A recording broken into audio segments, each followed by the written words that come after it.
પાભરના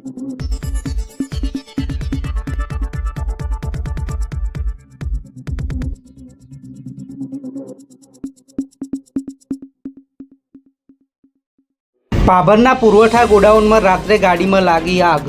પાલનપુરથી ICDXના ઘઉં ભરીને ગોડાઉનમાં ખાલી કરવા આવેલ ગાડીમાં મોડી રાત્રે લાગી આગ।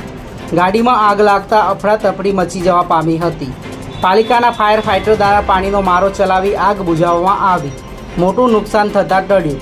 આ આગ લાગતા ગાડીનો આગળનો ભાગ બળીને ખાખ થઈ ગયેલ। મોડી રાત્રે ગોડાઉનમાં ગાડીઓ ખાલી કરાતા લોકોમાં અનેક તર્ક વિતર્કો થઈ રહ્યા છે। આ બાબતે ગોડાઉન મેનેજર DC ઠાકોરે જણાવ્યું હતું કે મોડી રાત્રે ખાલી ગાડીમાં શોર્ટ સર્કિટના કારણે આગ લાગી હતી। ગોડાઉનમાં કોઈ નુકસાન થયેલ નથી। લગી છે એ બાબતે શું કહેશો? જો કે ગાડી અહીંયા રાત્રે ખાલી પડી હતી અને એમાં 11 સવા 11 જેવો વાયરિંગના શોર્ટ સર્કિટના કારણે આગ લાગેલ છે અને બિલકુલ સરકારી અનાજ કે કોઈ પણ પ્રકારનું કોઈ નુકસાન થયેલ નહીં, ફક્ત ગાડીનું નુકસાન છે। આગને કઈ રીતે બુઝાવવામાં આવે?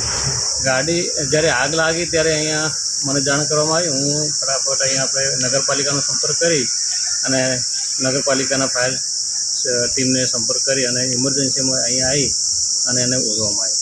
આપણે કઈ અહીંયા ફાયર સેફટીના સાધનો રાખવામાં આવે છે ગોડાઉન? ફાયર સેફટીના જે આપણે ફાયર જે આવે છે ને એ આપણે અહીં ઉપલબ્ધ જ છે અને એક્સપાયરી ડેટ નથી। ક્યાંથી ગાડી આવેલી હતી અને કોની છે કઈ ખ્યાલ છે? હા, પરિવહન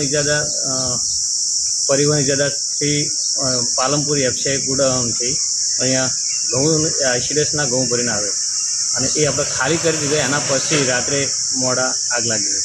તો કેટલું નુકસાન થયું? આમાં નુકસાનમાં તો આપણો વિષય નહીં ગાડીનું કેટલું નુકસાન થાય, બાકી નુકસાન છે, ગાડીનું નુકસાન છે।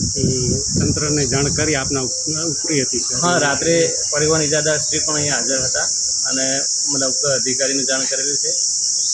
મામલતદાર સાહેબને, અમારા DSM સાહેબને બધાને જાણ કરી દીધેલ છે। બાકી ગોડાઉનના સરકારી અનાજને કોઈ નુકસાન નથી, ફક્ત ને ફક્ત ખાલી ગાડીને નુકસાન।